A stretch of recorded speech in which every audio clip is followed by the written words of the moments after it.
Lil Yachty in the building. What's up, though? Hey, Bo, bruh. Yeah, we here. You're checked in because you got a brand new joint out right now. That's a fact. Oprah's bank account. Oprah's bank account. Drake and DaBaby. Featuring Drake and DaBaby. That's a big one. Huge. It's been a while too since you gave us something. That's a fact.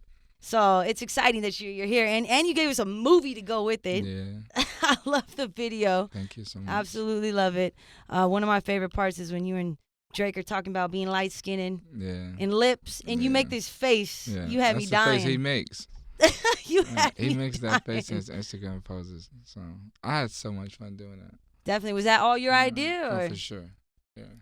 So what were you doing when Oprah's bank account came into your mind? Like, what were you doing? Like, I just freestyled it. I was just in the booth and just said it. You know, I don't know how to explain it. I probably made it in like 6 minutes, maybe. ooh. Yeah. I mean, I was just freestyling. You know, I think less than 6 probably, right? Because at first it was just a hook. You know, so I just saying something. It came out perfect. Great idea, great concept.